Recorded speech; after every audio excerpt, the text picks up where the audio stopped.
So over the years, there's been a debate on whether it's proper to call this a motor as well as an engine. I occasionally get emails from so-called scientists and engineers telling me you can't call this a motor. A motor is totally electric. If it uses gas, it has to be an engine.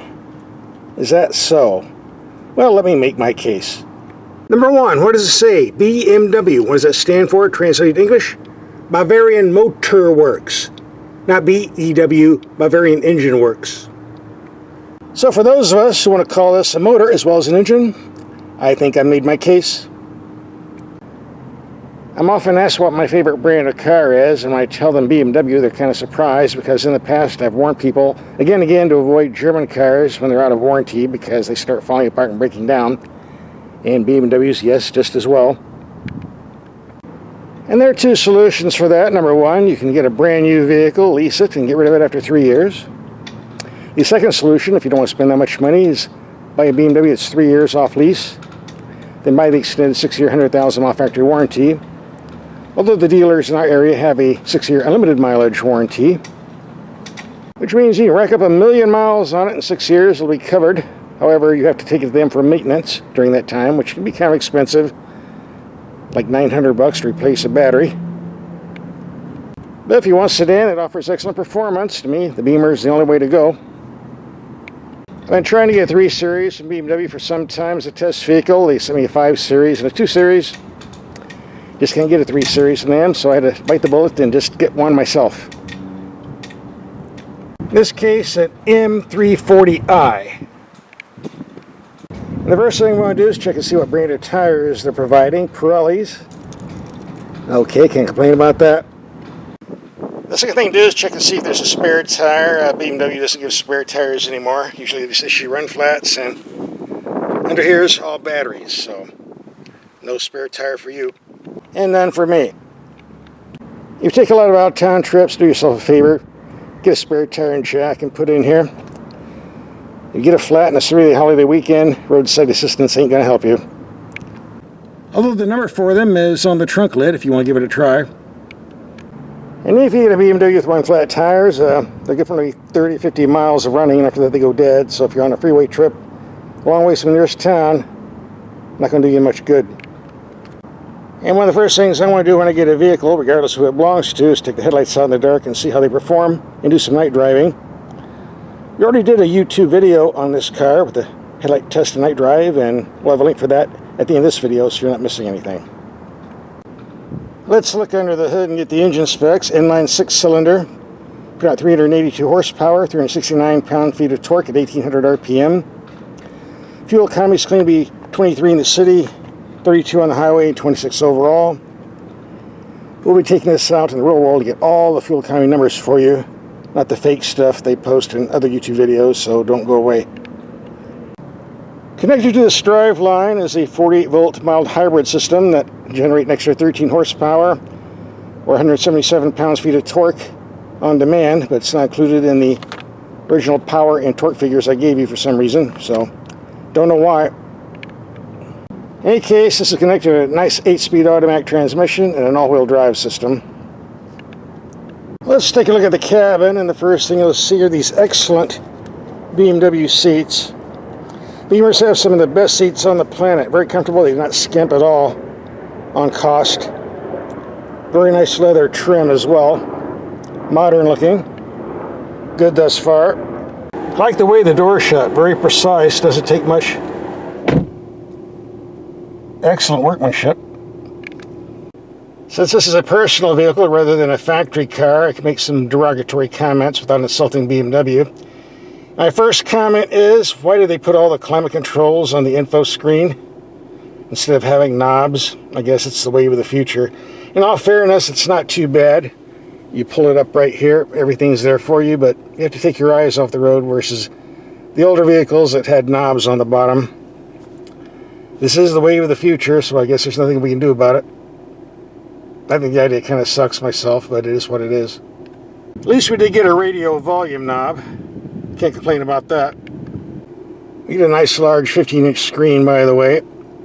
While programming the radio stations is kind of a pain in the butt, it wasn't really a problem because with this knob here, simply turning it, the knob turns pretty quick, just half a turn, I'm already up to 72. Another one up to 176, so choosing individual stations in a hurry is not that hard. You really don't need presets. Here we have mode controls. Gives you eco with individual, comfort, sport dynamic, sport plus, sport individual. Take your pick. For the transmission, we get a little toggle switch to change gears. Nothing wrong with that. I find it's fine, but it's a little bit too close to the cup holder. So what happens when your drink spills and goes down in here, you're going to have a real problem getting that out. Well, it's never going to come out. Which means it's going to short something, or it's going to stink up the car. For that reason, I'm not putting any drinks in here. Not if I'm moving. If it's your vehicle, the choice is yours. Instead of round gauges, we get these thermometer looking things. Another trend today that I don't care for, but hey, they work, so whatever. One thing I find totally ridiculous, they want the tire pressures to be high, 39 psi in the front and 44 in the rear, which I find is ludicrous. Fine if you're going down the German Autobahn at 130 miles per hour, but that's just too much for American city driving. And I know from experience, this makes the ride very, very rough from where it needs to be. Fortunately, these were delivered 34 pounds in the front and 41 in the rear, which I'm just going to leave them alone. I don't need more air in as far as I'm concerned. We'll just test it that way. We're going to take this Beamer on a nice mountain drive, climbing from 1,200 feet to 6,000 feet. And one thing I noticed right away, the horsepower is more than adequate for pulling steep grades, but more importantly, the torque output at low RPM is fantastic. It pulls like a freight train. It's not strained at all. And what have we here? Looks like dinner.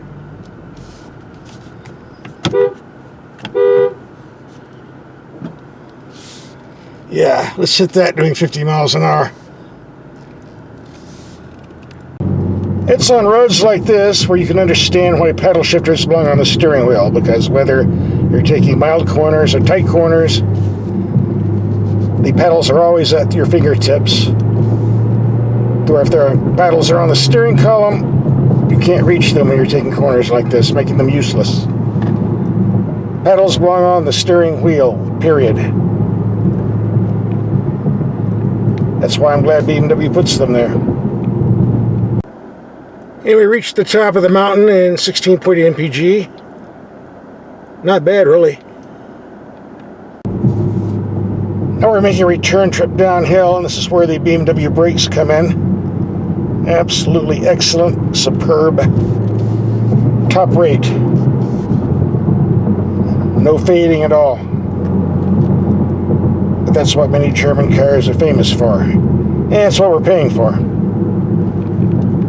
Well, we got 16.8 mpg going uphill and 45.1 coming down.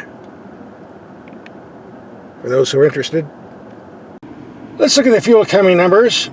16 miles of mixed commuting, 20.3 mpg. And 9,998 miles, 24.2 mpg. And 90 miles of mixed commuting, 25.4 mpg. Those are pretty good numbers. We set to 0 and stick a highway trip. See what we get then. This Beamer is a very comfortable highway cruiser, a little bit too comfortable. I think you're doing 70, 75. You look at the speedometer while I'm doing 90, 95. Time to slow down. Good idea to use the cruise control. The only exception would concern these tires. They're a bit noisy on rough pavement, with a lot of thumping and bumping noises, but right here we're on smooth pavement, so really not an issue. Alright, end of the line. Let's pull over, see what the numbers say. 115 miles, 34.5 mpg. Very impressive. Especially since I was doing a lot more passing than I should have been. If I'd done straight cruise control, it would have been a lot higher. Let's reset the computer and take another highway trip. The weather's kind of mild and the wind is low. Maybe we'll get a higher number than last time. You never know. We got 34.5 going to and 38.6 coming back for an average around 36.5. Sounds pretty good to me. We've been climbing from an elevation of 1,200 feet to 6,000 feet, and the performance of this inline six-cylinder BMW engine is nothing less than fantastic. Pulls like a train. Excellent torque plus great fuel economy. It's definitely one of the better motors on the planet. Power of V8 and economy of 4-cylinder. You can't beat it. For highway use, this power steering has too much slop in the middle. When set in the comfort mode, that's eliminated pretty much when you put it in the sport mode, so you have two choices. Up to you. With the tire pressures, I'm currently running at 34 front and 41 in the rear.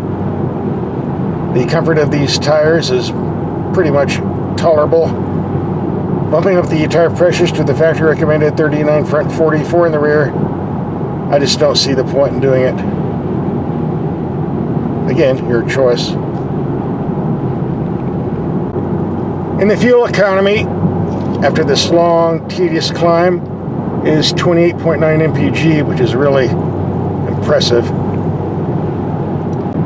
If you're in the habit of taking lots of long-distance trips, this definitely would be a nice vehicle for you. Oh, goody.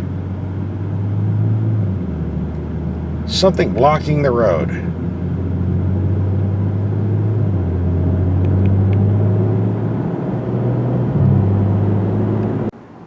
So what's my impression of this BMW after my first week of driving? Well, there's a joke in the auto industry that Japanese cars keep trying to imitate German cars, and German cars keep trying to imitate Japanese cars, and I think that's what we have a case here of. I think the 3 Series has been slightly feminized over the years. Not as hardcore as it used to be, but still has a good balance between performance and luxury, so still a worthy vehicle worth your attention. If you want to see the headlight test and night drive video we did, here's the link. Just click and watch.